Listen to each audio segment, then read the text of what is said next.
भाई हाँ जी आगे चलो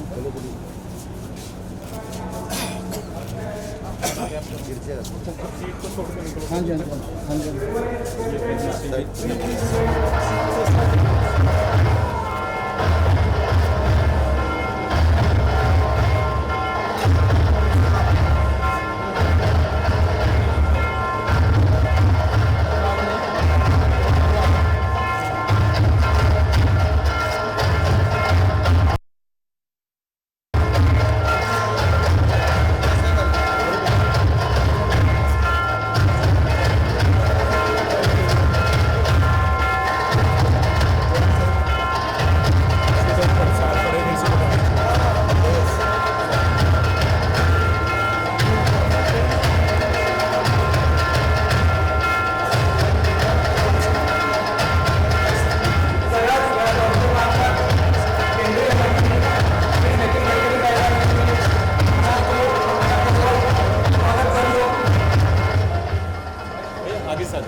आपको भगवान नजर से बचाए, इससे ज़्यादा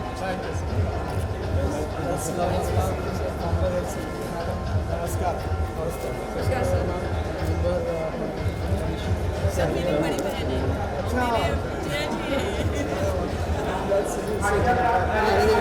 फैशन डिजाइनर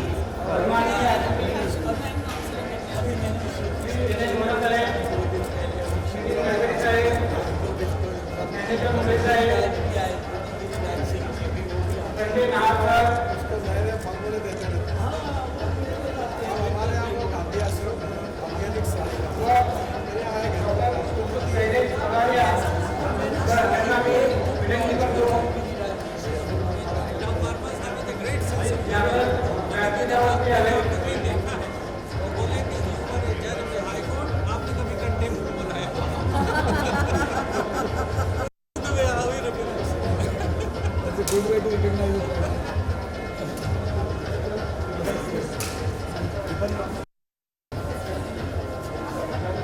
आजच्या कार्यक्रमाचे प्रमुख पाहुणे केंद्रीय मंत्री नितीन गडकरी सर, आजच्या कार्यक्रमाचे अध्यक्ष फॉर्मर गव्हर्नर एन बोरा सर, आजच्या कार्यक्रमाचे पुरस्कारर्थी ज्ञानेश्वर मुळे सर, सरस संस्थेचे संस्थापक अध्यक्ष संजय नाथ सर आणि अरम फाउंडेशन इन्स्टिट्यूटचे संस्थापक अध्यक्ष। आज के कार्यक्रम के अध्यक्ष श्री एन वोरा साहब जी का स्वागत व सम्मान करें।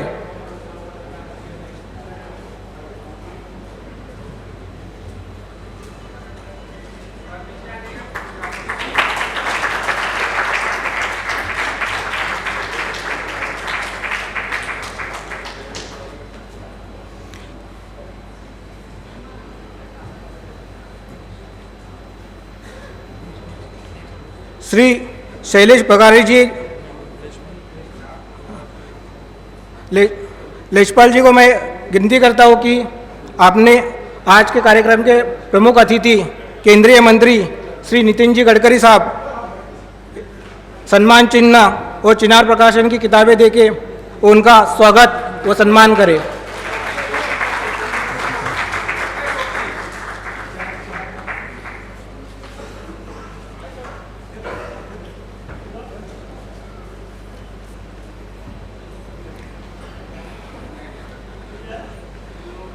अगले 4 महीने विविध कार्यक्रमों का आयोजन दिल्ली में और महाराष्ट्र में होने जा रहा है, क्योंकि अगले साल फरवरी मंथ में 98 अखिल भारतीय मराठी साहित्य सम्मेलन का ऑर्गेनाइजेशन देश के कैपिटल दिल्ली में हो रहा है, उसके प्रति जानकारी देने के लिए और आज के प्रोग्राम की प्रस्तावित करने के लिए मैं आमंत्रित करता हूँ सरहद संगठन के संस्थापक अध्यक्ष श्री संजय नाहर सर को।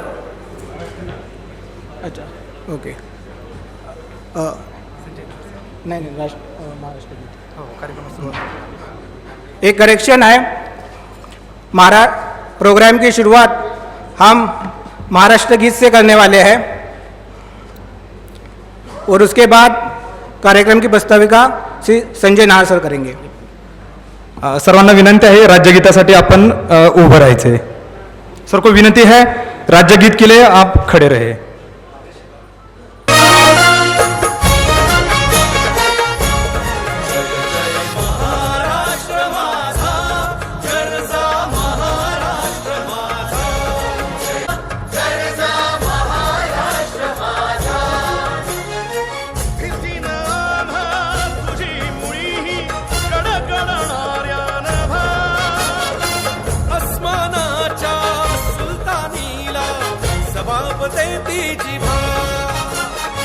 सह्याद्रीचा सिंह गर्जतो शिवशंभूला नाद गुंजला महाराष्ट्र माझा जय महाराष्ट्र माझा जय जा महाराष्ट्र माझा काळ्या छातीवरी घोरली अभिमानाची लेणी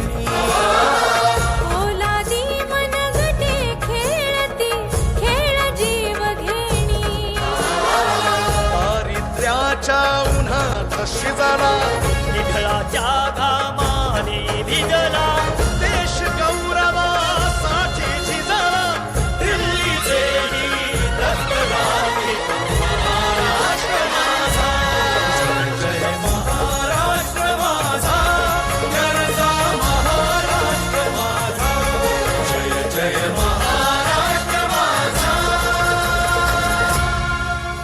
धन्यवाद। सबको विनंती है आप स्थानापन्न होए। सरहद संस्थेचे संस्थापक अध्यक्ष संजयजी नाहर सर यांना मी विनंती करतो की आपण आजच्या कार्यक्रमाचं प्रास्ताविक करायचं आहे। सबसे पहले मैं एक बात की क्षमा मांगता हूँ कि ये पहले होने वाला कार्यक्रम महाराष्ट्र सदन में होने वाला था, लेकिन क्योंकि महाराष्ट्र के चुनाव कल अनाउंस हुए तो ये कार्यक्रम यहाँ हो रहा है। मैं बहुत थोड़े शब्दों में आपका समय नहीं लूँगा, लेकिन आज का जो दिन है ये केवल मराठी साहित्य सम्मेलन दिल्ली में जो हो रहा है उसकी शुरुआत नहीं है। तो चिंतामणराव देशमुख, सीडी देशमुख जिनको कहा जाता है, तो उन्होंने जो दिल्ली में हो या महाराष्ट्र के लिए जो काम किया था वो किसी राज्य के लिए नहीं था, वो पूरे देश के लिए था। चाहे वो स्वतंत्रता की जब मूवमेंट शुरू हुई उससे पहले तिलक जी ने उनको कहा कि आप सर्विस में रहिए और देश की सेवा कीजिए। और जब समय आया महाराष्ट्र की बात निकली तो उन्होंने कहा कि बहुत हम्बली कहा कि मेरे कुछ मुद्दे हैं वो अगर आप नहीं मानोगे तो मैं सत्ता में नहीं रहना चाहता। तो समय पर सत्ता से दूर जाने का भी उन्होंने हिम्मत दिखाई। और चिंतामणराव देशमुख जिन्होंने चाहे एनबीटी हो, चाहे इंडिया इंटरनेशनल सेंटर हो, चाहे ऐसी बड़ी बड़ी संस्थाएं बनाई जो संस्थाएं एक देश की ही नहीं तो दुनिया की अलग सी संस्थाएं हैं। जब इस बार चिंतामणराव देशमुख के नाम का पुरस्कार शुरू करने की बात आई तो हमारे सारे साथियों ने और कमेटी ने कहा कि ये काम जो दिल्ली में रहकर जो महाराष्ट्र का अभिमान तो करेगा लेकिन किसी के खिलाफ नहीं होगा। तो ऐसे नाम में ज्ञानेश्वर मुली जी का नाम सबसे ऊपर था। उनको पासपोर्ट मैन भी कहा जाता है। उन्होंने जो काम किया, उनकी जो चांगुलपनाची चळवळ और पुढचं पाऊल एक आगे का पाऊल है, इसने बहुत से मराठी यूथ को मेन स्ट्रीम के साथ जोड़ने के लिए, यूपीएससी के साथ जोड़ने के लिए पूरी ज़िंदगी में काम किया। बहुत हम्बल रहे और वो जिस एरिया से आते हैं, कोल्हापुर नाम का डिस्ट्रिक्ट है, शिरोल नाम का गांव, उसकी परंपरा ही वैसे है। तो हमें लगा कि इनका सम्मान नहीं है, ये हमारा सम्मान है। ये महाराष्ट्र के लोगों की एक छोटी सी कृतज्ञता है उनके लिए। और वो करने के लिए हमने NN वोरा जी, जो CD देशमुख जी के साथ उनका संपर्क भी आया, और पूरे देश के ही नहीं दुनिया में जिनके बारे में बोला जाता है कि ऐसे ऑफिसर जिस देश में रहते हैं उस देश का भविष्य हमेशा अच्छा रहता है। और NN वोरा जी, जिनके साथ हम काफ़ी सालों से जुड़े हुए भी हैं, जिन्होंने अपनी पूरी ज़िंदगी देश की सेवा करने के लिए दी, उनका आज आना भी एक हमारे लिए बहुत गौरव की बात है। नितिन गडकरी साहब का तो जब भी नाम आता है तो महाराष्ट्र के लोगों को लगता है कि कोई भी रास्ता देश में ठीक करना होगा किसी भी प्रकार का, तो गडकरी साहब के जितना दूसरा अच्छा नाम नहीं है। तो अभी वोरा साहब बोल रहे थे कि मैं जब आया तो मुझे 2.5-3 घंटे लग गए, इतना रोड ख़राब था। तो मैंने कहा कि आज गडकरी साहब जो आ रहे हैं, तो दिल्ली के बारे में एक महाराष्ट्र की कहावत है कि पानीपत के बाद दिल्ली में मराठे जब आए, जितने की कोशिश की गई, तो कहा जाता है कि पानीपत के वक्त वो पेशवे जी ने तख्त भी तोड़ा, इसलिए कि उनके जो सैनिक थे उनकी हालत ख़राब थी उनको खाना देने के लिए। तो मैंने कहा इस बार का सम्मेलन जो हो रहा है वो दिल्ली के तक जाने का रास्ता ठीक करने का सम्मेलन है। तो ये रास्ता ठीक करने की जिम्मेदारी हिस्ट्री ने गडकरी साहब के ऊपर दी है। उनका आना सारे मायनों में बहुत महत्वपूर्ण है। आज यहाँ जो आए हैं हर आदमी गणमान्य है, चाहे अतुल चंद्र जी कुलकर हो, लोमा जी हो, आनंद पाटिल हो, हर जस्टिस साहब है, राजू जैन जी जो DIB भी रहे, NHRC में भी रहे। तो मुझे लगता है कि किसी भी अच्छे काम की शुरुआत जब होती है तो ये काम आगे जाता है, तो ये समाज के और देश के लिए जाता है। मैं ज़्यादा समय नहीं लूँगा, इतना ही कहूँगा कि 70 साल पहले दिल्ली में मराठी सम्मेलन हुआ था। उसका इनॉग्रेशन किया था, उद्घाटन किया था तत्कालीन प्रधानमंत्री ने। उसके स्वागत अध्यक्ष थे काका साहब गाडगिल और उसके प्रेसिडेंट थे तर्कतीर्थ लक्ष्मण शास्त्री जोशी। तो उस वक्त काका साहब गाडगिल ने कहा था कि ये मराठों की शक्ति दिखाने का सम्मेलन नहीं है, ये मराठे कितने लिबरल है, देश के साथ किस तरह बर्ताव करना चाहते हैं, वो देश के सामने लाने का सम्मेलन है। वही बात को मैं दोहराता हूँ, रुकता हूँ। आज जो भी लोग आए हैं, कोई मराठी है तो ये नहीं कहेगा कि मैं मराठी हूँ इसलिए मैं किसी के खिलाफ जाता हूँ।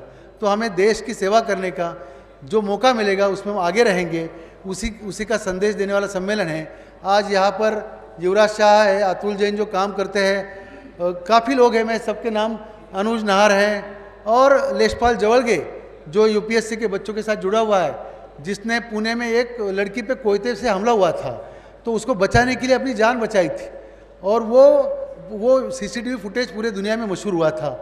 तो दूसरों की जान बचाने के लिए, जान लेने के लिए नहीं, महाराष्ट्र के लोग आगे आते हैं। यही संदेश देने वाला फंक्शन 21, 22, 23 फरवरी को मराठी सम्मेलन हो रहा है। मैं सबको विनती करता हूँ उसकी शुरुआत चिंतामणराव देशमुख, उनको याद करके आज हम कर रहे हैं। उनके नाम का पुरस्कार आज ज्ञानेश्वर मुनि जी को देकर हम अपने आप को गौरवान्वित महसूस करते हैं। आज जो सब लोग आए हैं, मैं सबका आभारी हूँ, दिल से आभारी हूँ, और हम कोशिश करेंगे जल्दी से जल्दी ये, क्योंकि सारे मेहमान भी हैं, उनको जल्दी जाना भी है, लेकिन ये संदेश लेकर आप जाएंगे, इतना ही मैं कहता हूँ। जय जी। धन्यवाद नाहर सर। आज का जो अवार्ड दे रहे हैं चिंतामणराव देशमुख नॅशनल अवार्ड, चिंतामणराव देशमुख राष्ट्रीय अवार्ड, चिंतामणराव देशमुखांच्या बद्दल थोडक्यात सांगण्यासाठी मी युवराज शाहजींना विनंती करतो। युवराज शाहजी को मैं विनती करता हूं कि आप चिंतामणराव देशमुख जी के बारे में थोड़ी सी बताएं। 98व्या साहित्य संमेलनाची सुरुवात आज या ठिकाणी या मुळे साहेबांच्या पुस्तकाच्या प्रकाशनाच्या निमित्ताने होत आहे, सत्काराच्या निमित्ताने। आज CD देशमुख ज्या रायगडावर शिवाजी महाराजांच्या पराक्रमाची गाथा लिहिली गेली, त्याच रायगडाच्या पायथ्याशी नातेगावाच्या त्या ठिकाणी एका दुसऱ्या पराक्रमाचा जन्म झाला, आणि ते म्हणजे CD देशमुख। CD देशमुख यांनी ज्या काळात ते ICS झाले आणि त्यावेळेस चिलोरच्या केसमध्ये लोकमान्य टिळक जेव्हा लंडनला गेले आणि त्यांना भेटले, तर त्यावेळेस त्यांनी अशी इच्छा व्यक्त केली की या वसाहतवाद्यांच्या विरुद्ध मला काम करायचं, लढायचं आणि तुमच्या या स्वातंत्र्याच्या चळवळीत सामील व्हायचं. तर त्या टिळकांनी त्यांना सांगितलं की भारत लवकरच स्वतंत्र होणार आहे, पण तुम्ही ICS वगैरे सोडू नका, कारण भारत स्वतंत्र झाल्यानंतर आपल्याला प्रशासनावर आपल्यासाठी भारतीय लोक असली पाहिजेत आणि त्यामुळे तुम्ही ICS करा. आणि मग 1943 साली प्रथम रिझर्व्ह बँकेचे गव्हर्नर झाले. त्याच्या आधी पंडित नेहरूंच्या मंत्रिमंडळात ते फायनान्स मिनिस्टर म्हणून होते.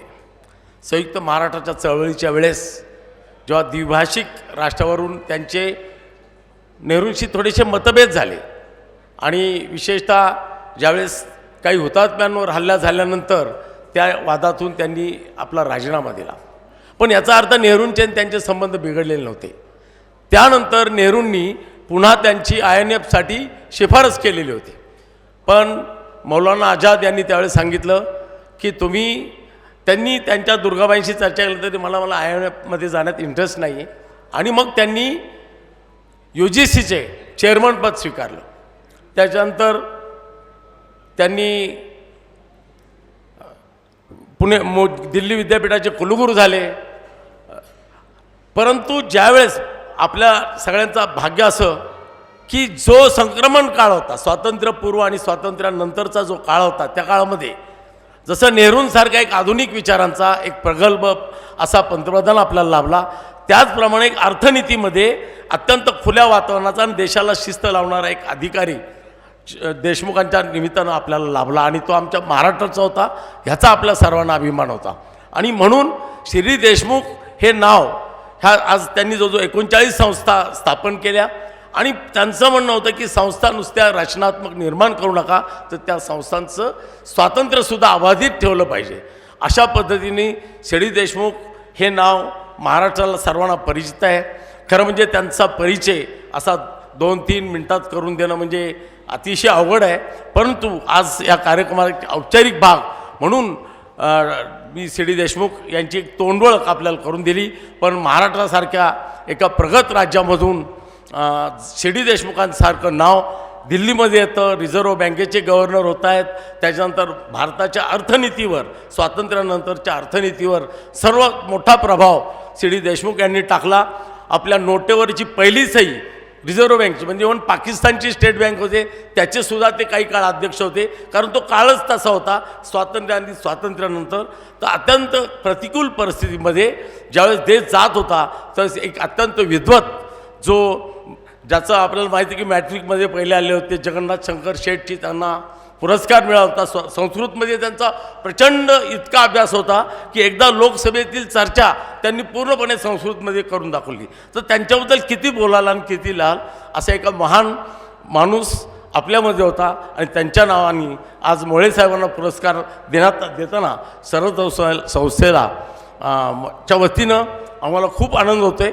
आणि एवढीच मी त्यांची ओळख या ठिकाणी करून देतो आणि थांबतो. धन्यवाद. धन्यवाद युवराज शहा सर. आजचा जो कार्यक्रम आहे सी.डी. देशमुख अवॉर्ड, त्या कार्यक्रमाकडे आपण आता वळतोय. मी अनुजजी नहार सर यांना विनंती करतो, सरसचे ट्रस्टी, की त्यांनी ज्ञानेश्वर मुळे सरांना कृतज्ञता व्यक्त करणारं मानपत्राचं वाचन करायचं आहे. अनुज नहार sir. Good evening, ladies and gentlemen. I'll continue the proceedings in English. Welcome to the dignitaries on the dais and off the dais. Societies with a poor rule of law and institutions that exploit the population do not generate growth or change for the better, says the Nobel Prize for Economics winning research this year. I am glad that India has time and again produced builders of inclusive institutions. Today, we fondly remember late Chintaman Dwarkanath Deshmukh, the legendary son of Maharashtra, who embodied the values of inclusivity and social equity. It won't be a mistake to say that his actions have helped manifest India's destiny. The president of today's momentous gathering, Honorable Shri N.N. Voraji, himself from his days as a lecturer, then in India's civil services, and later as the president of India International Center, is a witness to the immense intellect and integrity of Dr. C.D. Deshmukh. Sarat Pune is honored to confer the first C.D. Deshmukh National Award upon Dr. Jnaneshwar Mule on 16th October 2024 in recognition of his exemplary contributions to India through excellence in diplomacy, governance, literature, and public service. Dr. Gyaneshwar Mule's career is a testament to visionary leadership and public service, earning him the title of the Passport Man of India for his transformative reforms in India's passport services.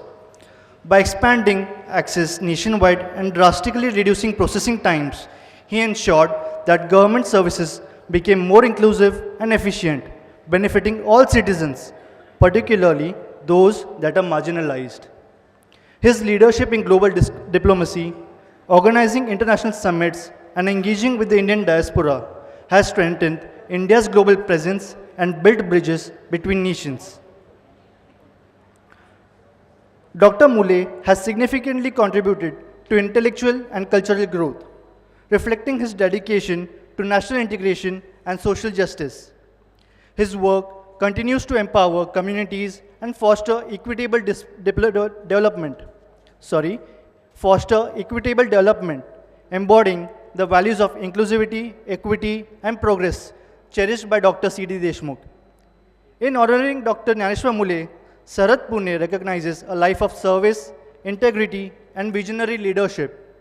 Sarat Pune and the people of India are grateful for your contributions and are privileged to present you with the first C.D. Deshmukh National Award. Thank you, sir. Thank you Anuj sir.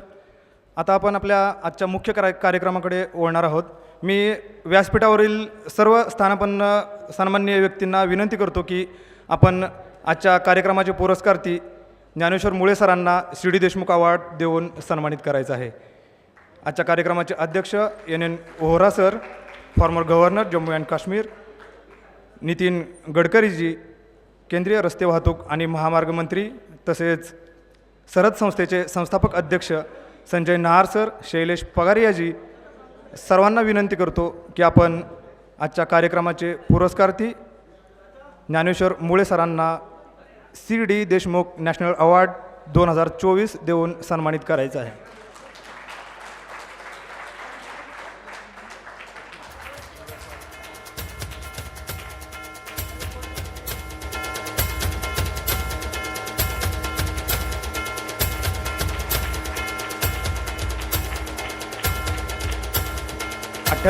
Akhil Bharatiya Marathi साहित्य संमेलनानिमित्त घेण्यात येणारा हा दिल्लीमधील पहिलाच उपक्रम. त्या उपक्रमामध्ये म्हणजे C.D. Deshmukh national अवॉर्डमध्ये सरहद पुणे आयोजित 98वे अखिल भारतीय मराठी साहित्य संमेलन जे दिल्लीमध्ये होणार आहे, त्यानिमित्त घेण्यात येणारा हा पहिलाच programme C.D. Deshmukh national award आपण ज्ञानेश्वर मुळे सरांना देतोय. या पुरस्काराचं स्वरूप सन्मानचिन्ह, मानपत्र, 51,000 रुपयाचा चेक आणि चिनार प्रकाशनाची पुस्तकं असं असणार आहे.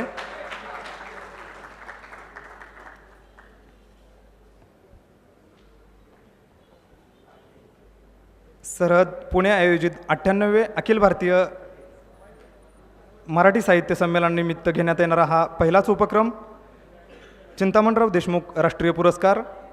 पुरस्काराचा वितरण सोहळा पार पडतोय.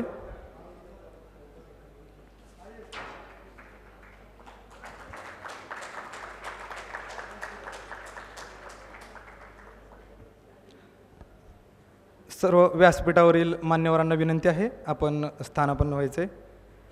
यानंतर आजच्या कार्यक्रमाचे सत्कारमूर्ती पुरस्कारार्थी ज्ञानेश्वर मुळे सरांना मी विनंती करतो की आपण मनोगत व्यक्त करायचे.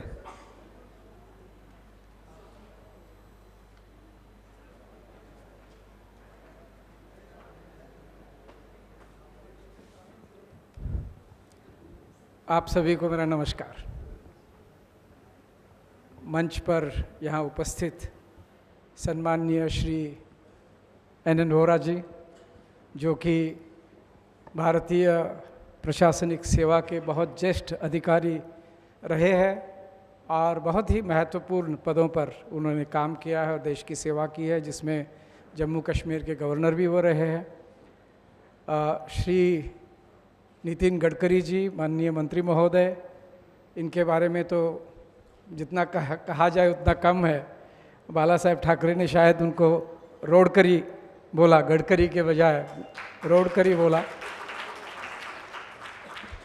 रोड ये बहुत एक मेटाफर है, रास्ता एक मेटाफर है। रास्ते के बहुत सारे अर्थ निकलते हैं और रास्ता कहाँ तक जाके पहुँचता है कोई बता नहीं सकता। तो ये रास्तों के बनाने वाले दृष्टा, विजनरी नेतृत्व है, और नेतृत्व किस तरह से होना चाहिए इसकी गडकरी साहब एक आदर्श मिसाल है, ऐसा मैं खुद मानता हूँ। मैं बहुत अपने आप को सौभाग्यशाली समझता हूँ कि ऐसे दो बड़े दिग्गज इस मंच पर है और उनके उपस्थिति में मेरा सम्मान हो रहा है। जहाँ तक संजय जी का सवाल है, इनके संस्था का नाम सरहद है, लेकिन इन्होंने सब सरहदें पार कर दी है। ये सोचिए कि कश्मीर में जो विस्थापित परिवार है उनके बच्चों के लिए काम करना, और 1 साल नहीं 2 साल, कई शतक, कई दशक काम करना, एक बहुत मैं समझता हूँ कि अहम बात है। और हमें बड़ी नाज है आपके इस पे कि जहाँ जहाँ गए हैं, महाराष्ट्र के बारे में बोला जाए तो उन्होंने जो घुमान, जहाँ पर संत नामदेव 20 वर्ष रहे हैं, वहाँ पर उन्होंने अखिल भारतीय मराठी साहित्य सम्मेलन का अभूतपूर्व आयोजन किया था। और ये महाराष्ट्र कभी नहीं भूलेगा कि महाराष्ट्र और पंजाब के बीच में संत नामदेव जी के बाद अगर किसी ने सेतु बनाया है तो श्री संजय नाहर जी ने बनाया है। यहाँ पर बहुत बड़े दिग्गज उपस्थित है। लॉर्ड लुम्बा जी खास यूके से इस कार्यक्रम के लिए पधारे हैं, उनका मैं स्वागत करता हूँ। हमारे राष्ट्रीय मानवाधिकार आयोग की जो कार्यवाह अध्यक्ष महोदय है वो भी यहाँ उपस्थित है, विजया भारती मैडम, और आनंद पाटिल है जो कि एडिशनल सेक्रेटरी है, जल्द ही वो सेक्रेटरी बन जाए, यही मैं कामना करता हूँ।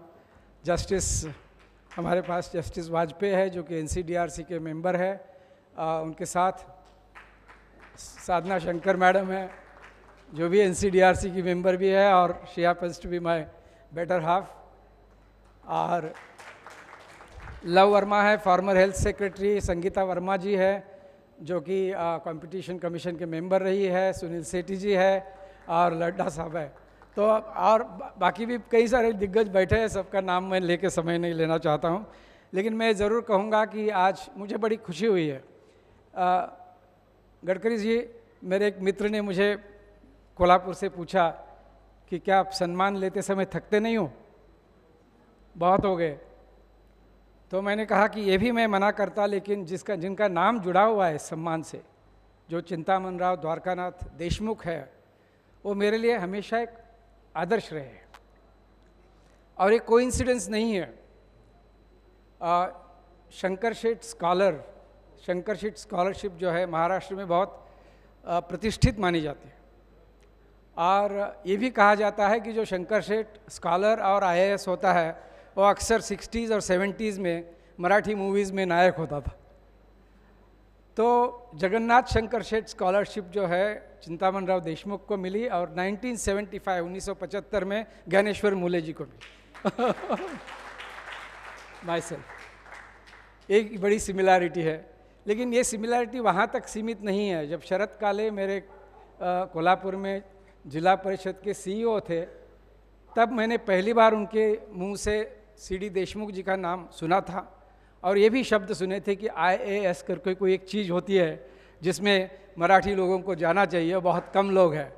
तो तब से जो है मैं सीडी देशमुख इस नाम को जो है फॉलो कर रहा हूँ। और फिर मैंने देखा कि भारत में कई सारे बहुत बड़े प्रशासक हुए हैं, लेकिन सीडी देशमुख जो थे उनकी एक अलग छवि थी, अलग प्रतिमा थी। वो विजनरी प्रशासक थे। प्रशासक के 2 प्रकार होते हैं, एक जो होते लकीर के फ़कीर, उस लकीर के फ़कीर के साथ दूसरे होते हैं जो हम कहते हैं कि show me your face and I show you the rule, और तीसरे होते हैं जो अपने काम में क्रिएटिविटी लाते हैं, निर्मित क्षमता उनके अंदर होती है। वो अपने कार्य को एक नया अर्थ देते हैं और नया रास्ता खोजने की कोशिश करते हैं, क्योंकि जीवन जो है गतिमान है, गतिशील है। वो एक जगह किसी कानून या किसी रूल का वो मोहताज नहीं होता।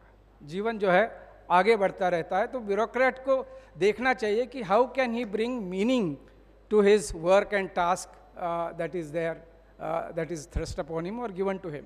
सो ये मैंने देखा कि उन्होंने 2-3 क्वालिटीज़ में उनके बारे में ज़रूर कुछ तो बताया गया उनके बारे में, लेकिन जो मुझे बहुत अच्छी लगी वो ये है कि he had a very very disciplined life. और अनुशासन मैं समझता हूँ कि किसी भी नेशन बिल्डिंग के लिए बहुत महत्वपूर्ण होता है। उनकी आप कोई भी छवि देखिए, इंटरनेट पे जाइए, आपको सुविधा हो तो हर छवि में उनकी मुस्कान आपको प्रभावित कर देगी। और he is always well dressed, well turned out, जैसे राजीव जैन जी अक्सर होते हैं। So this is the quality, and then the pursuit of excellence in his life, that is something that has really influenced me. मतलब वो कहीं रुके नहीं, ICS में 1920 में इंग्लैंड में चले गए और पूरे entire that time the exam was held only in UK, और वो सर्वप्रथम आए। He was the first in ICS in the batch of 1920। उसके बाद वो रुके नहीं, मध्य प्रदेश और बेरार में उनकी अपॉइंटमेंट हो गई, वहाँ भी बहुत काम किया। लेकिन बहुत कम प्रशासनिक अधिकारी होती है जो अपने कार्य क्षेत्र के बाहर जाके और भी अपना नाम और देश का नाम ऊंचा करते हैं और समाज और देश को जो है बड़ा करने की कोशिश करते हैं। उनकी दूसरी खासियत मैं समझता हूँ कि institution building, and not only institution building, making it strong.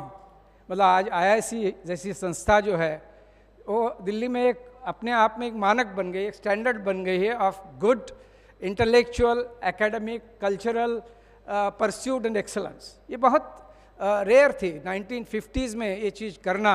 उसके लिए जापान जाना, वहाँ के इंटरनेशनल हाउस ऑफ जापान की पूरी जानकारी लेना और उसी के रेप्लिका बनकर आप देखेंगे तो जापानीज़ इन्फ्लुएंस आपको वहाँ क्लियरली दिखेगा। और एक सम काइंड ऑफ जिसको बोलते हैं peace and calmness you will experience in India International Center.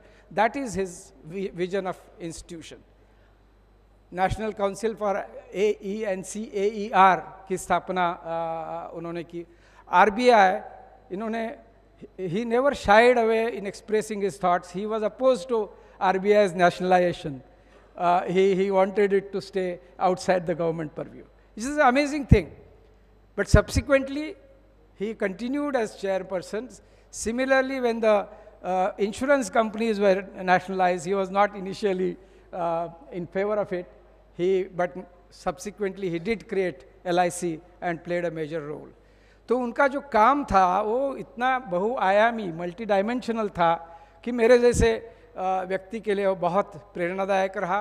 उनकी पत्नी दुर्गाबाई देशमुख, जो कि आंध्रा से बिलोंग करती थी उस समय, तो वो भी एक बहुत बड़ी नेता थी, फ्रीडम फाइटर थी, थिंकर थी, प्लानिंग कमीशन की मेंबर थी। तो दोनों ने मिलकर काफ़ी अपना जो है एक समाज के ऊपर अपनी एक फुटप्रिंट जमाई।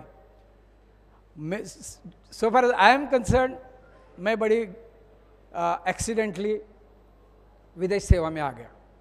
अब कैसे आ गया उसके बारे में नहीं बताऊंगा, लेकिन एक हमें बहुत फाउंडेशन, सर आप नागपुर से, मैं कोल्हापुर से हूँ।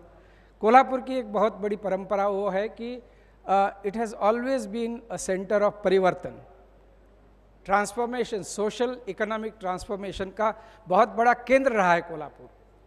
और हम जिस तरह से हमारी अपब्रिंगिंग रही उसमें आगरकर, महात्मा फुले, शाहू महाराज, अंबेडकर, कर्वे, इनके नाम हर रोज़ हमारे कान पे आते थे। और जब हर रोज़ किसी का काम सुनते हैं वो भगवान से कम नहीं होते। तो उस संस्कार में बड़े होने की वजह से एक सोशल ट्रांसफॉर्मेशन का बीज जो है हमारे स्कूल ने, हमारे कॉलेज ने हमारे मन में अंकुरित किया और उससे हम बने हैं। और वो जब मैं विदेश सेवा में आया, किसी बच्चे को जैसे आप अचानक डिस्नीलैंड में छोड़ दो, वैसे मेरी अवस्था थी बिल्कुल। I could not relate to it. तो मैंने सोचा कि अब इसमें क्या करूं। बड़े बड़े लोग अंग्रेजी बोलते हैं, strategic relationship, political relationship, defence relationship, security relation, ऐसे मुझे शब्द बड़े डरावने लगते थे। लेकिन इस माहौल में मैंने सोचा कि I have to carve my own niche. तो मैंने ये सोचा कि शुरू से ही let me work for people wherever I am. If I am in Japan, let me try to build a relationship with Japanese people, just as because I am a strong in my own way with the roots in India, but I am there to cultivate the Japanese. So similarly, मैं अगर Syria में था तो I try to build relationship with India. जहाँ scope नहीं था वहाँ scope तैयार करने की कोशिश की। जैसे सीरिया में there was very little scope, but I did try to get the oil well for ONGC that time, which was a very unusual thing. मतलब Syria had serious sanctions. Arab writers association और साहित्य अकादमी के साथ मैंने सेतु बनवाया वहाँ पर। तो मालदीव में था, मैंने पहली बार ये कोशिश की कि हमारा एविएशन का सेक्टर का इन्वेस्टमेंट वहाँ पर हो। जापान में था तो टोयोटा, देन YKK और बाकी कंपनीज़ को भारत में लाने की कोशिश की। जब मैं न्यूयॉर्क का काउंसिल जनरल था, मैंने कोशिश की कि हमारे काउंसलेट के दरवाजे जो है हमारे समुदाय के लिए, भारतीय समुदाय के लिए खुले रहे, और जो भी वहाँ आकर कार्यक्रम करना चाहिए, क्योंकि शासन, प्रशासक और जनता, इसमें अंतर होके नहीं चलेगा। लोकतंत्र में अगर कोई बात होनी चाहिए तो प्रशासन के बारे में, मंत्रिमंडल के बारे में, मंत्रियों के बारे में, नेताओं के बारे में लोगों में विश्वास होना चाहिए कि अरे हमने इनको चुन के बिठाया है, हमने इनको सिलेक्ट किया है, तो ये देश सेवा करेंगे, हमारे लिए काम करेंगे। मुझे लगता है ये पीपल सेंट्रिक अप्रोच जो है वो मेरे ज़िंदगी का सबसे बड़ा, मैं समझता हूँ कि अप्रोच रहा है।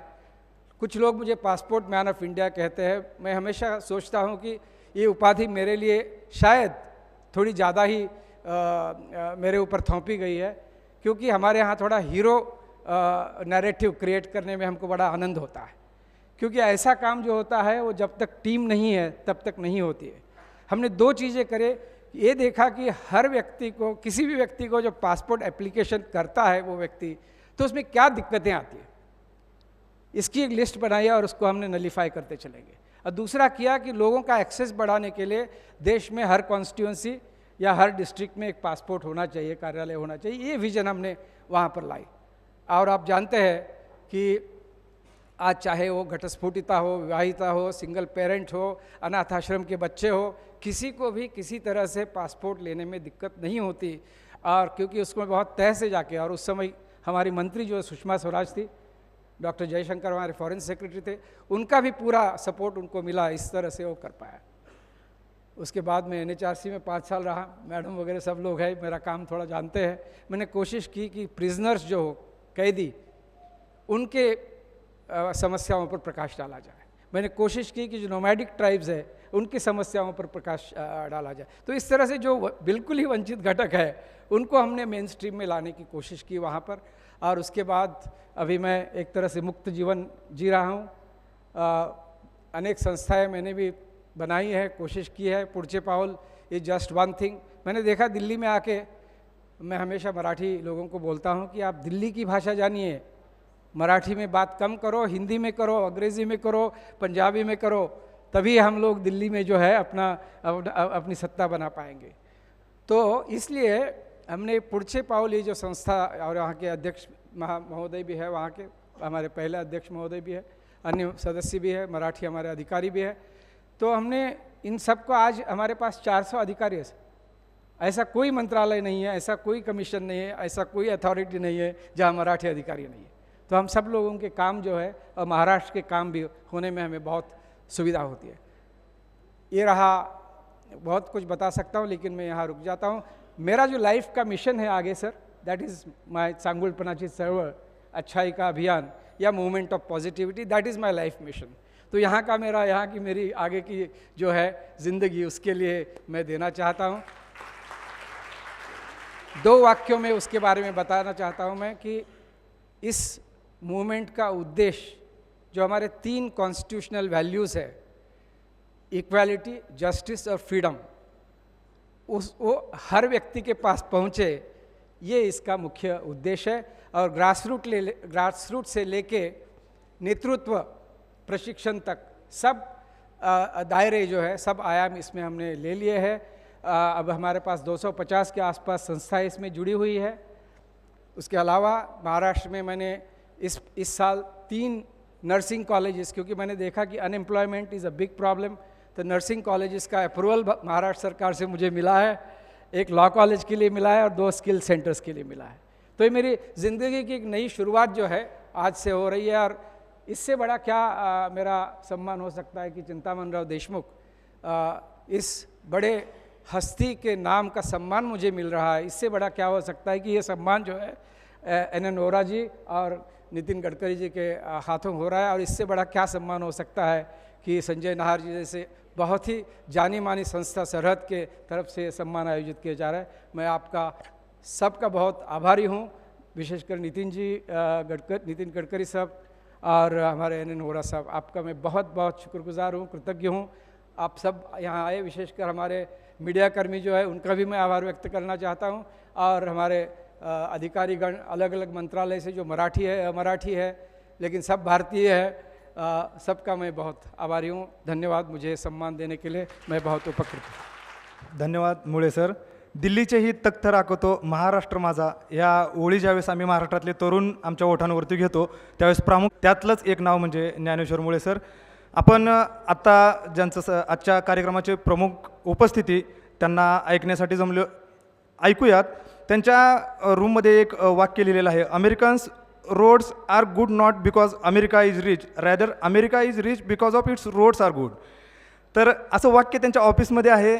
या वाक्याला फक्त भिंतीवर न ठेवता भारतभर राबवून विकसित भारत या स्वप्नपूर्तीसाठी महत्त्वाचं योगदान देणारे आणि आमच्या महाराष्ट्राचे आयडल मॅन असं म्हणायला काही हरकत नाही, मी नितीनजी गडकरी सरांना विनंती करतो की आपण आम्हाला संबोधित करावं. सरहदच्या प्रत्येक उपक्रमासाठी गडकरी साहेबांचं योगदान असतं, मग ते कारगिल मॅरेथॉन असो किंवा सरहदचे कुठलेही उपक्रम असो, त्यांना विनंती करतो. धन्यवाद.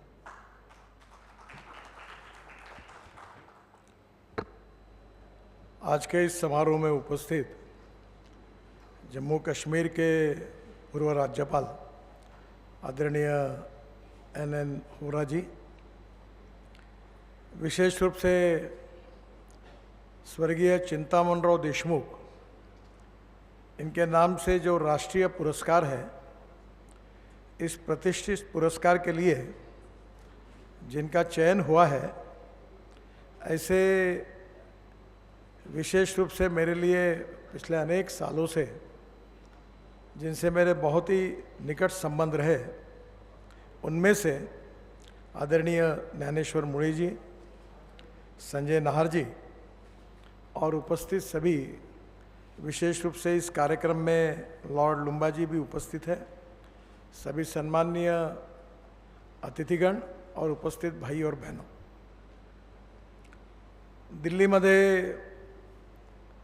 98 मराठी साहित्य संमेलन होणार आहे आणि त्याच्या पार्श्वभूमीवर आज पहिला कार्यक्रम म्हणून भारताचे खरं म्हणजे अर्थमंत्री म्हणून ज्यांची आजही आपण सगळेजण आठवण करतो असे चिंतामणराव देशमुख यांच्या नावाने जो राष्ट्रीय पुरस्कार आहे त्याची सुरुवात आज होते आहे. आणि हा पहिला पुरस्कार आपल्या एक कर्तबगार साहित्यिक अधिकाऱ्याला मिळतो आहे, ज्ञानेश्वर मुळेंना. याबद्दल सर्वप्रथम मी ज्ञानेश्वर मुळे यांचं मनापासून अभिनंदन करतो, त्यांना खूब खूब धन्यवाद देते. अब थोड़ा मुझे हिंदी में बोलने की अनुमति दीजिए ताकि बाकी लोग भी समझ पाएंगे. मैं अभी मुळे जी को ये कह रहा था कि सरकारी अधिकारियों की भी एक जात होती है, जात यानी उस प्रकार की नहीं. जनरली निवृत्त होने के बाद वो कोई सामाजिक काम में, राजनीतिक कामों में कुछ आते हैं, पर मेजॉरिटी लोग जो बोलते हैं कि अब मैं सरकार में काम कर चुका हूँ, बहुत कुछ हुआ है, अब मुझे कुछ ज़्यादा करने की आवश्यकता नहीं है. कुछ लोग अपने अनुभव भी लिखते हैं, कुछ लोग अनुभव बताते भी हैं. पर ज्ञानेश्वर मुळे जी की विशेषता ये है कि परराष्ट्र पद मंत्रालय में उच्च पद पर रहने के बाद में भी जब वो सर्विस करते थे तब और बाद में भी उनकी लोकाभिमुखता ये बहुत ही महत्वपूर्ण रही है. और ये मैं मानता हूँ कि ये बहुत इम्पोर्टेंट है. और ये जो लोकाभिमुखता जो आती है उसका संबंध जो होता है वो सोशल कॉन्शियसनेस और सोशल रिस्पॉन्सिबिलिटी के साथ होता है. क्योंकि संवेदनशीलता नहीं होगी तो जिम्मेदारी नहीं आती. और इसका एहसास रखते हुए उन्होंने जीवन भर काम किया और निवृत्त होने के बाद उनके जीवन में जो उन्होंने प्रतिकूल शुरुआत की कोल्हापुर में, और वहाँ से प्रतिकूल परिस्थिति में उच्च पद पर जाकर पहुँचे, तो जीवन के अनुभव में उनको ये ध्यान में आया कि समाज में जो छोटे छोटे स्तर पर छोटे छोटे लोग काम कर रहे हैं, उनके जीवन के प्रश्न क्या है, उनकी समस्या क्या है। और उनके प्रश्न और समस्या जब ध्यान में आई तो उन्होंने एक तय किया कि मैंने भी कुछ करना चाहिए।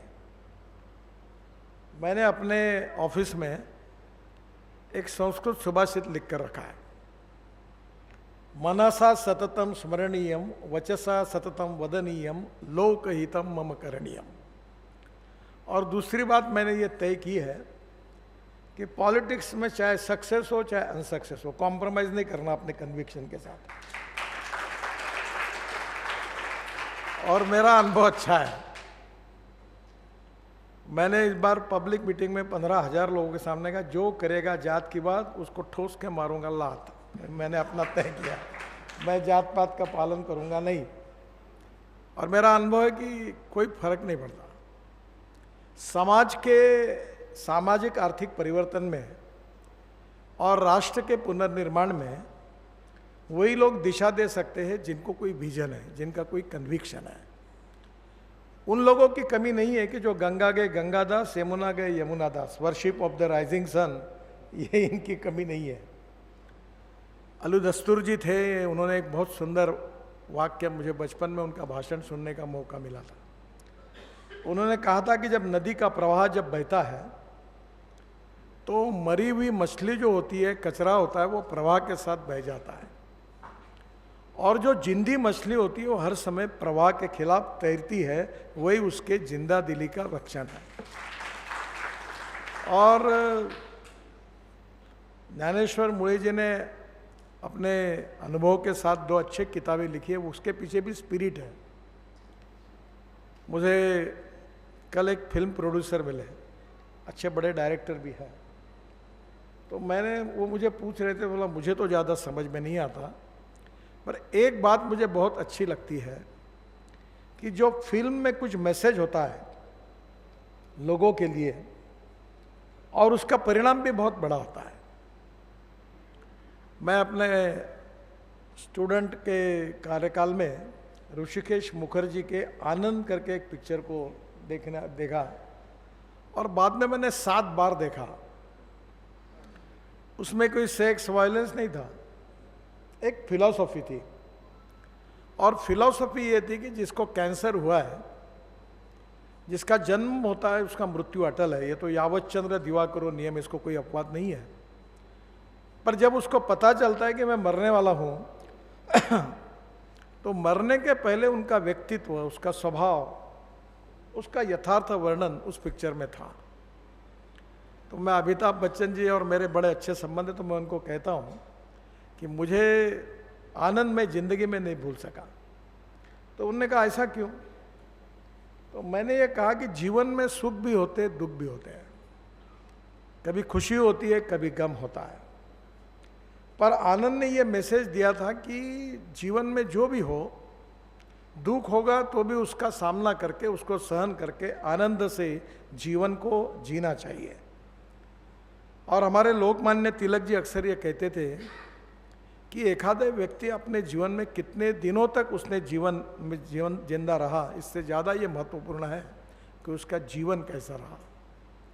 और ये महत्वपूर्ण बात जो है, इसमें ज्ञानेश्वर मुळे जी निवृत्त होने के बाद रिटायर्ड नहीं हुए।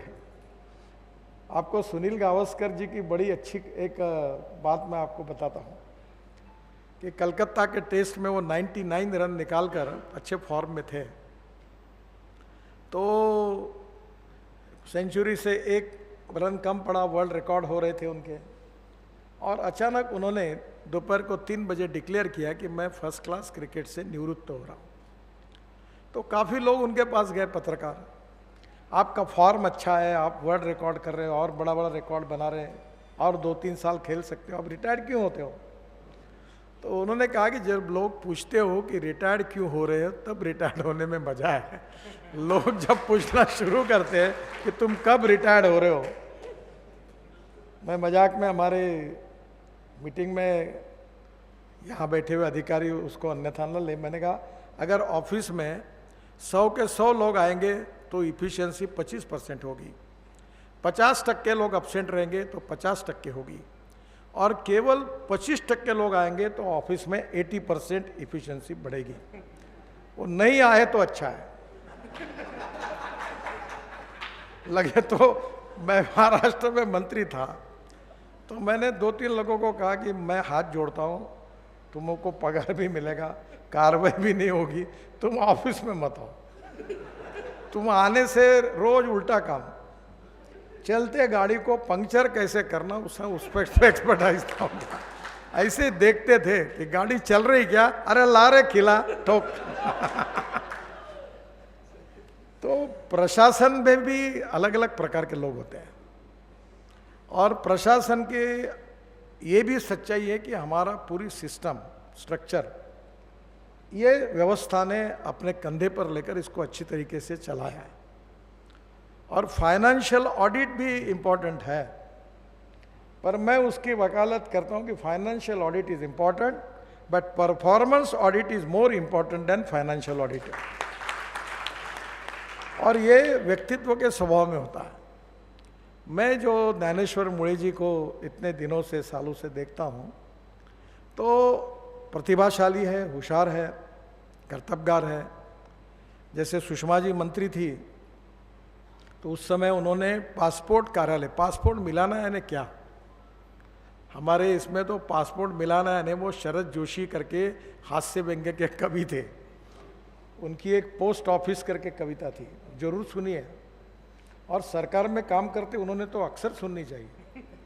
वो बोलते थे कि अंग्रेज अगर पोस्ट ऑफिस नहीं खोलते तो क्या होता। तो पहले हम चिट्ठी लिखते, चिट्ठी लिखने के पहले हमको कलेक्टर के पास जाना पड़ता था कि कलेक्टर साहब हमको चिट्ठी लिखने की अनुमति दो।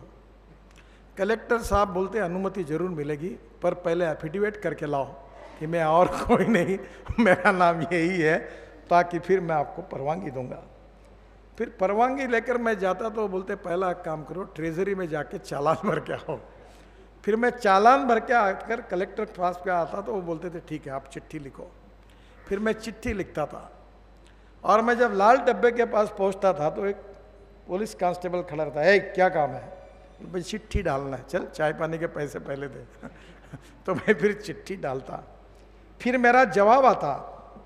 जवाब आने के बाद मुझे जानकारी मिलती कि मेरा जवाब आया है, तो फिर मैं कलेक्टर ऑफिस में जाता कि मेरा जवाब आया है, वो जवाब मुझे चाहिए। भाई ठीक है पर तुम वही हो, इसका एफिडेविट करके लाओ, फिर आपको जवाब मिलेगा। तो कहीं ना कहीं सिस्टम में ऐसे बहुत सी प्रॉब्लम होती है। ज्ञानेश्वर मुळे जी की विशेषता ये रही कि लोकाभिमुखता के कारण और समाज में गुणात्मक परिवर्तन करने के लिए लोगों को हम कैसी मदद करें और लोगों की सहायता कैसे करें, और ये इसी भाव से उन्होंने साहित्य में भी उसका प्रतिबिंब है। उनको किताबें लिखी, मैं विमोचन कार्यक्रम में था, वो किताब मैंने पढ़ी, और उनके जीवन में भी अभी यही है कि मैं क्या कर सकता हूँ, what is the best which I can deliver for society, ये सोचते रहते हैं। और मैं भी अक्सर ये मन में रखता हूँ कि politics is the instrument of socio economic reform.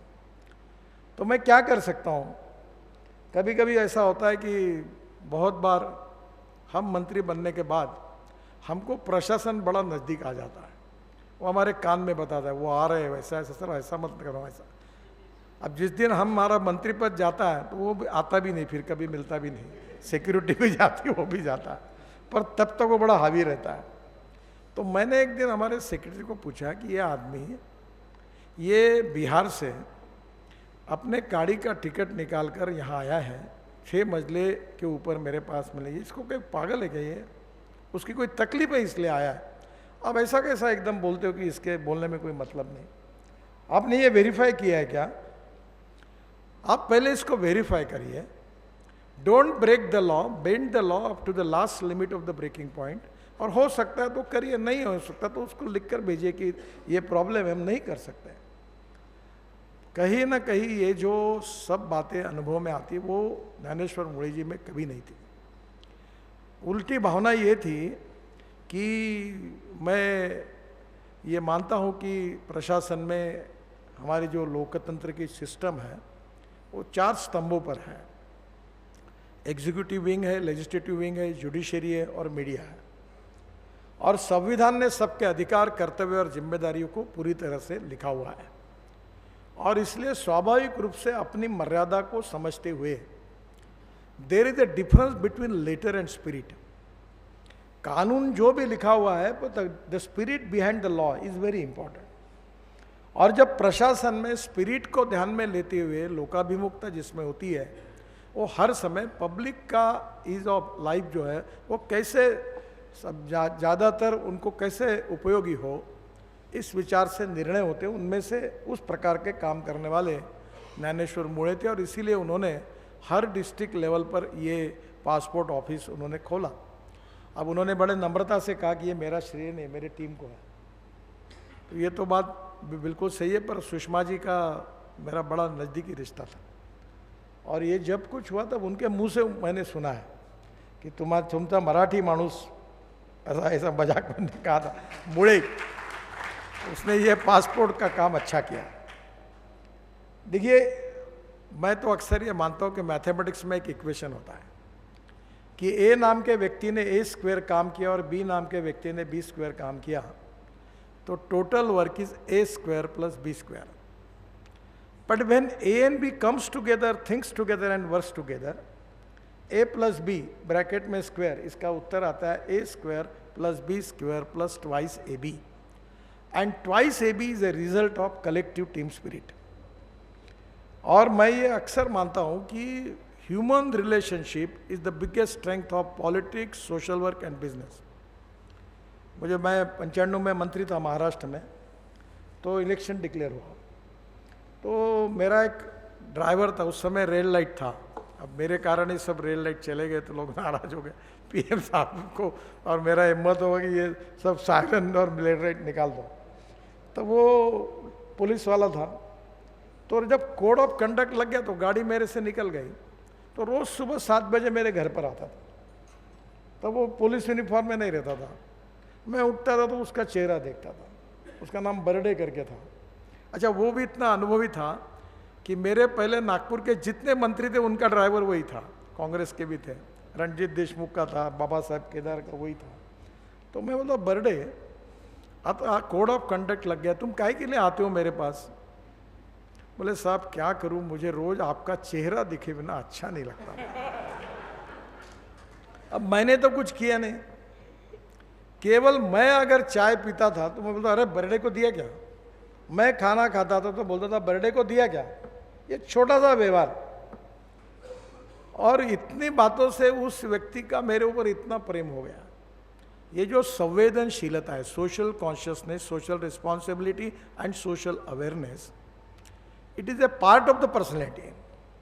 और छोटे व्यक्ति में ये नहीं दिखता तो प्रॉब्लम नहीं आता, पर जब बड़े व्यक्ति में जब दिखता है तो लोग उसको याद रखते हैं। तो ये विशेष रूप से ज्ञानेश्वर मुळे जी की विशेषता रही। और सीडी देशमुख, इनका नाम तो बहुत ही बड़ा है, वो जीनियस थे और मुझे तो उनको देखने का मौका नहीं मिला, पर सीडी देशमुख जी के जीवन में वो अर्थशास्त्री थे। और एक बार अभी मुळे जी, आप अनायास से आपको चिंतन के लिए ज़्यादा समय मिलता है, तो आप ये जो इकोनॉमी थी 47 के बाद आज तक की, इसमें इतना ट्रांसफॉर्मेशन है कि मैं अभी यहाँ आने के पहले एक मीटिंग में बैठा था। आइए, हम लोग सैटेलाइट बेस्ड टोल सिस्टम कर रहे हैं, तो हमारे सब अधिकारी थे। मैंने उनको पूछा कि ये विषय की शुरुआत कब से हुई? बोले, साहब आप तो 2-2.5 साल से बोल रहे हो। तो तुमने काम कब शुरू किया? तो वो हमने बोले 1 साल से शुरू किया। मैंने बोला, रोज़ टेक्नोलॉजी बदल रही है और जो टेक्नोलॉजी भंगार में जाने वाली है उसके ऊपर मेरी साइन लेके तुम टेंडर निकाल रहे हो, ऐसा मत करो। हिंदुस्तान के 5 IT एक्सपर्ट है जो उनको वर्ल्ड में रिकॉग्निशन है, वो NHI की पूरी टीम और मिनिस्ट्री की पूरी टीम मिलकर, तुम ये मत समझो कि भाई तुम IAS ऑफिसर हो, मैं नमस्कार करता हूँ, पर मेरे को इसमें का कुछ समझता नहीं और तुमको भी नहीं समझता। तुम्हारा ये एक गलत फहमी है कि IAS ऑफिसर ये ऐसा उनके मन में रहता भी और ऐसा होता भी है कुछ प्रमाण में। वो बोलता हर विषय का मैं ही एक्सपर्ट हूँ। मतलब तुम ये मत करो, वो 5 लोगों को बुलाओ और उनके साथ एक बार ब्रेनस्टॉर्म चर्चा होने दो। मुझे वर्ल्ड की बेस्ट टेक्नोलॉजी जो लेटेस्ट है वो इसमें चाहिए। तो ना क्या हुआ, बोला आपको मालूम है कि इसमें से रोड में जो वायलेशन करेंगे एक्ट का उसका भी रिकॉर्ड मिलेगा, इसमें से सैटेलाइट बेस से रोड की क्वालिटी मिल जाएगी, इंक्रोचमेंट हुआ वो भी मिल जाएगा, और तुम 15% खर्चा कर रहे हो। मैं बता रहा हूँ कि मुझे 15% का खर्चा 0% करना है, और ऊपर से टेक्नोलॉजी प्रोवाइडर और हमारा बैंकर ऐसा जॉइंट वेंचर करके बैंक को अगर ये मैं 60,000 करोड़ इकट्ठा करता हूँ, वो 8 दिन उसके हाथ में रहेंगे तो बैंक शायद मुझे कुछ पैसा देगा। तो 15% खर्चे के बजाय पूरा काम फुकट में होकर मेरे को 2% प्रॉफिट मिलेगा। तो ये ऐसा काम तुम करो, ऐसे टेक्नोलॉजी लाओ, तो स्वाभाविक रूप से राजनीति में भी परिवर्तन होता है और इकोनॉमी में तो बहुत बड़ा होता है।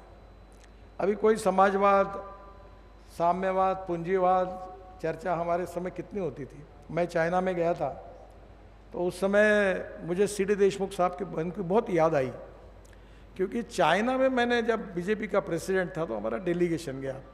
चाइना में पार्टी हेड होती है, वहाँ के प्रेसिडेंट ने हमको बुलाया था। तो मैंने देखा शंघाई में उस समय हमारे आज के फॉरेन मिनिस्टर चाइना में ये थे, एम्बेसडर थे। तो अब मैं बोला तुम्हारा वो लाल झंडा, मार्क्स, लेनिन, दुनिया के मजदूर एक हो, विषमता के थेरी सब कुछ सब नहीं है, आप तो लिबरल हो गए, आप तो पब्लिक प्राइवेट इन्वेस्टमेंट आ रही है। बोले साहब हमको एक ही मालूम है कि देश का विकास कैसे होगा। तो लाल झंडे को छोड़कर कोई कम्युनिस्ट की बात नहीं रही। समाजवादी पार्टी का तो परिस्थिति ऐसी हो गई कि एक दिल के टुकड़े हुए 1000, कोई यहाँ गिरा कोई वहाँ गिरा, आज पता ही नहीं चलता कि कहाँ पार्टी गई। आज कल समाजवाद की भी चर्चा नहीं होती, साम्यवाद की नहीं होती, और हमारे समय स्वतंत्र पार्टी थी वो भी चली गई।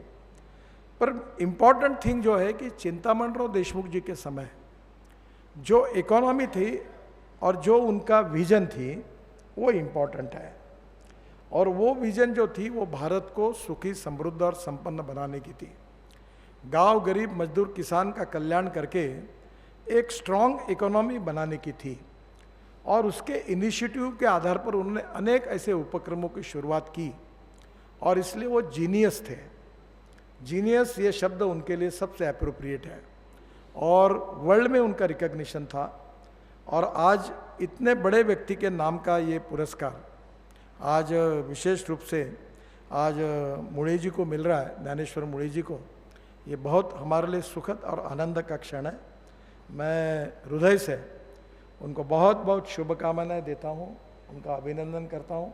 और आने वाले समय में साहित्य सम्मेलन होने वाला है, बहुत कठिन है साहित्यिकों में भी काम करना। नार जी, हमारी डेमोक्रेसी बड़ी अच्छी होती है, 99 लोग सुनते हैं और एक आदमी कहता है, आदेश वही देता है, बाकी सब सुनते हैं।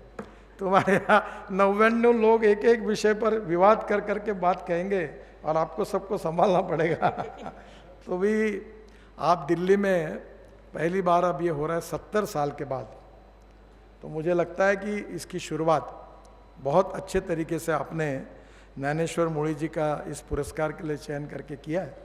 तो मैं मुड़े जी को भी धन्यवाद देता हूँ, और साहित्य सम्मेलन के लिए भी आपको बहुत बहुत शुभकामनाएं और शुभेच्छा देता हूँ, और मेरी बात को समाप्त करता हूँ। धन्यवाद।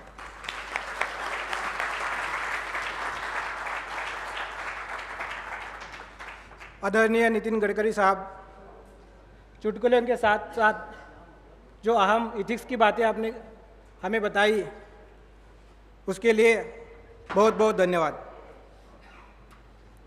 अभी मैं निमंत्रित करना चाहूँगा आज के कार्यक्रम के अध्यक्ष, former governor of Jammu and Kashmir and सरहद इंस्टीट्यूट के चीफ पेट्रन आदरणीय श्री NN वोहरा साहब जी, वो हमें संबोधित करें।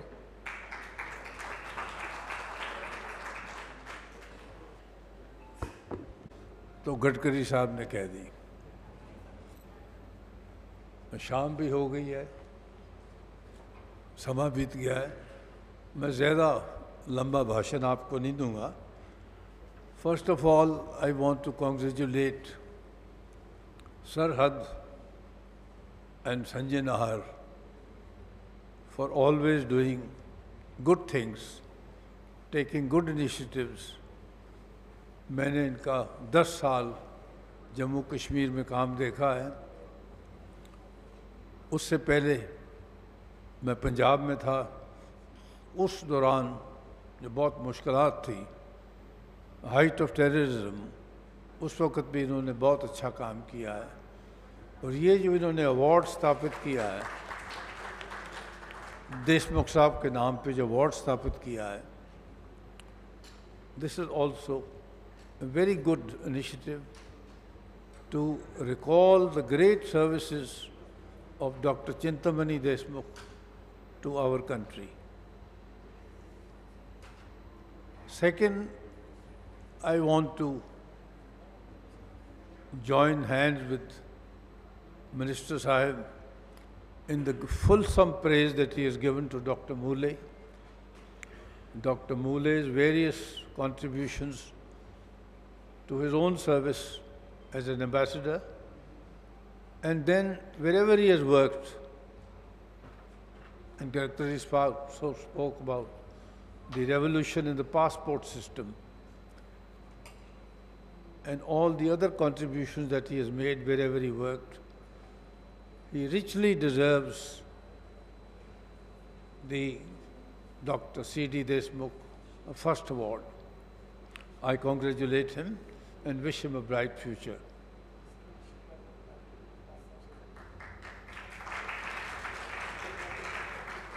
Gadkari Sahab, I have great fascination for the work he has been doing for the country.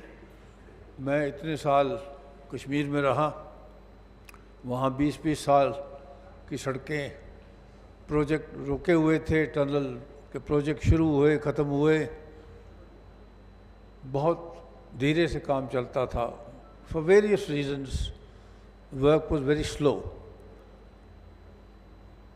He came in 1914, and by the time I left, we had a wonderful set of network of roads in Ladakh, in the Kashmir Valley, and in Jammu region. Tunnels have come up, bridges have come up, flyovers have come up.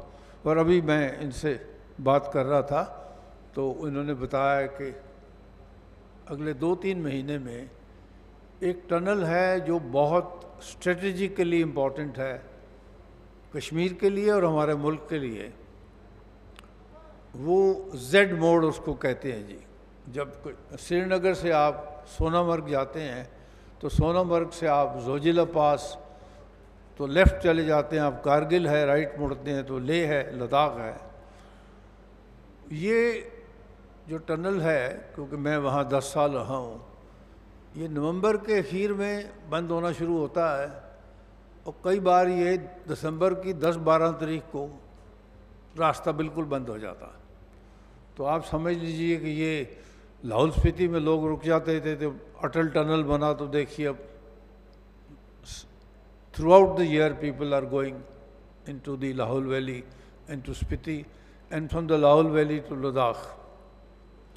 So I was very happy to learn great news that by the end of this year, Gadkari Sahab will have this Red Mode tunnel open, and by the end of next year, very good news again, the Zojila Pass, which is a double tube pass, which makes us independent of many strategic factors, particularly our adversaries on the western border. उन्होंने shelling करके रास्ता बंद करने की कोशिश की 1999 war में. तो अब ये जो टनल है, ये round the year it will give us communication links to Ladakh and to both the eastern border and the western border. I take this opportunity to pay compliments and congratulate on this. Now, before I close, I would just take a few minutes because this function is in the name of Dr. Deshmukh. The award is in the name of Dr. Deshmukh. I think not many of us, even in Delhi, know enough about him, and not many people care to remember him.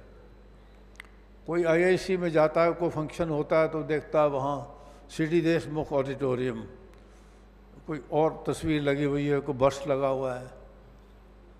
He was a great scholar. He's a botanist, scientist. He stood first in the Indian Civil Service examination. ये लौट के वापस आए तो he joined the economic financial stream of the British government, and he did all the posts leading up to the post of Governor Reserve Bank. In 1943, he was the first Indian to be appointed the Governor Reserve Bank. फिर आज़ादी मिली हमें तो ये first cabinet Jawaharlal Nehru साहब की cabinet में finance minister थे. कोई पॉलिटिकल इशू के ऊपर इन्होंने 56 में रिज़ाइन कर दिया. But during the period he was 6 years finance minister, he was the architect of the first 5-year plan of India, जिसने फाउंडेशन, जो गडकरी साहब ने अभी जिक्र किया, जो फाउंडेशन बनी हमारी इकोनॉमी की, वो देशमुख साहब ने. He was also very strongly associated with the statistical institute of India. फिर ये MP भी थे, बाद में इन्होंने छोड़ा तो फिर मौलाना आज़ाद साहब ने परसुएट किया, ये चेयरमैन UGC बन गए. He spent a very good time there. और मैं इस कारण जिक्र कर रहा हूँ कि जब ये चेयरमैन UGC थे, he did not sit only in Delhi in some building. He had toured various parts of the country to see actually how colleges were running, how universities were running. And I happened to be a junior lecturer in Amritsar in Punjab. तो जिस college में मैं पढ़ाता था, तो मुझे अभी डेढ़ महीना हुआ था, तो इन्होंने फैसला किया कि उस कॉलेज के जाकर इंस्पेक्शन करनी है. क्यों? क्योंकि उसमें पंजाब यूनिवर्सिटी में जितने भी बच्चे इम्तिहान देते थे और पास होते थे, उसमें से top 50 to 70 boys and girls, half the number was from this college where I was teaching, DAV college. So he was curious to know how this college is better than the others. Are there better teachers or better library or better laboratories or better students? तो ये along with Mrs. Deshmukh ये तशरीफ़ लाए 58 में. तो वो जैसे होता है ट्रेडिशनली, प्रिंसिपल साहब टीचर्स को लाइन अप कर देते हैं. तो I was the last in the line because I was the junior most. तो वहाँ तक पहुँचे जब देशमुख साहब, तो प्रिंसिपल साहब ने सोचा कि मैं बताऊं कि ये अभी अभी ज्वाइन किए हैं जी, इन्होंने बहुत अच्छा, he is a very good scholar etcetera, he is won medals.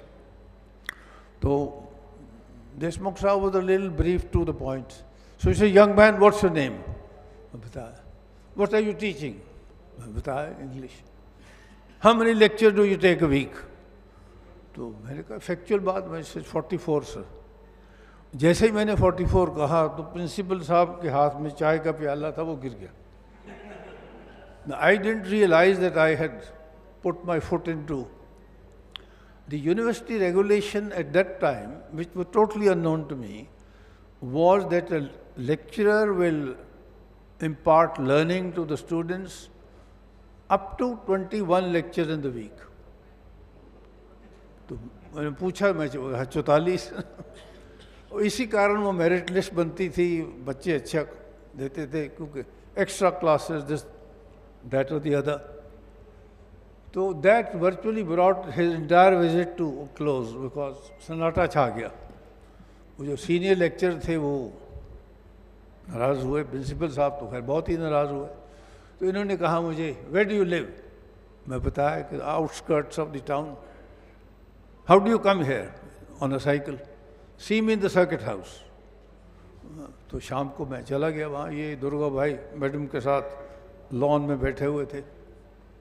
तो इन्होंने पूरा मेरा क्रॉस एग्जामिनेशन किया. कहाँ पढ़ा वगैरह. I am refugee. So पूछा पीछे कहाँ से आए कि this that or the other. He said, what salary are you getting? I said 185. So he told Mrs. Deshmukh in Marathi, see what is happening here. There is no regulation in Punjab. So मुझे कहते, have you ever thought of taking the civil service examination? I said, sir, I had thought, but I wanted to do higher studies. I have a scholarship for Cambridge. How many years? What will you do? He was from Cambridge. So मैंने कुछ बताया. I didn't know much. I suggest you seriously consider taking the examination. तो खैर ये उनकी हिदायत थी, advice थी. कोई ऐसे हालात हुए कि मैं नहीं बाहर नहीं जा पाया, तो मैं इम्तिहान दिया तो आ गए. Several years later, he had finished his chairmanship of UGC. He was very concerned with the quality of administration in the country. So he invited Sir Paul Appleby to come to India and to visit various states, headquarters, talk to the chief ministers, chief secretaries, other officers. तो इन्होंने फिर India international centre sir Paul Appleby को अपना guest रखा for 10 days. So then he called me for Punjab, though I was very junior, to come and explain to Sir Paul Appleby what work we are doing, or where we are succeeding, where we are not succeeding, and so on. So he was a great architect, and I will close by my observation by saying that in 59, after a conversation with Dr. Radhakrishnan, who was our vice president, it was decided to start the India International Center. तो उस वक़्त 40 एक university थी सारे हिंदुस्तान में. इन्होंने 33 university से वो 1-1 लाख रुपया लिया, made them foundation members to involve the entire education community in the center. So, it took 11 lakh rupees, and 33 lakh rupees were given by the American Foundation, which had helped the International Student House in Tokyo. तो इस foundation से उन्होंने, he was the founder president and he was president of this institution till he died in 1982 in Hyderabad. I don't need to go into what the institution has been doing all these years, but I would merely say in one sentence that it has made a great contribution to intellectual discussions, to intellectual thought, to a greater understanding of the cultural linguistic background of communities, not only in India, but between the East and the West. One of the greatest contributions of Dr. Deshmukh. So I'll close here. Once again, thank Sanjay Nahar and all other friends. And once again, compliment Dr. Moole for the award he has won. Thank you very much.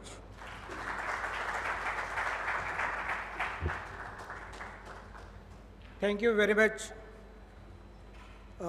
NN Vora साहब जी, for your valuable address. अभी कार्यक्रम की सांगता होने जा रही है.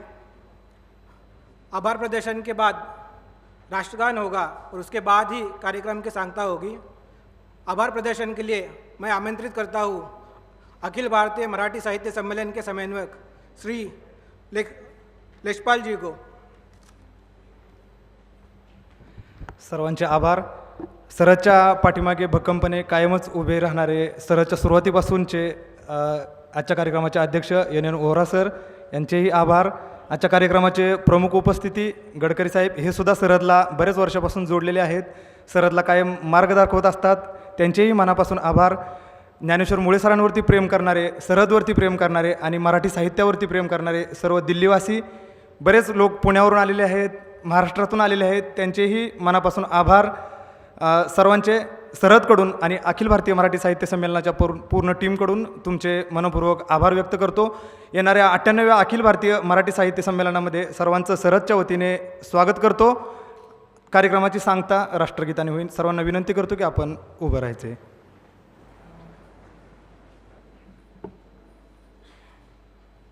चल जगति तरंगा तव शुभ नामे जागे, तव शुभ आशीष मागे, गाहे तव जय गाथा.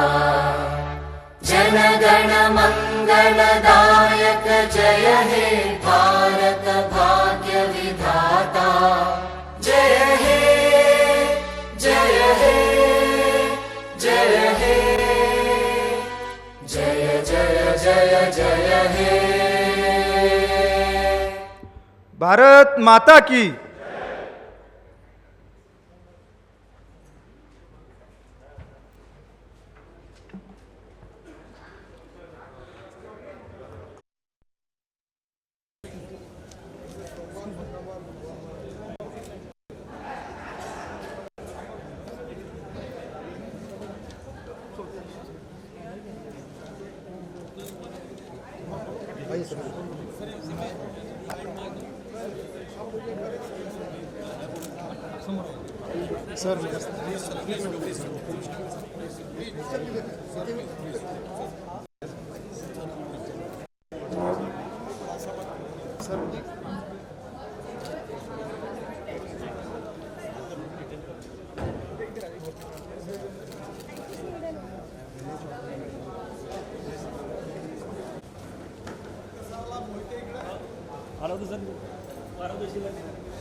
आ जाके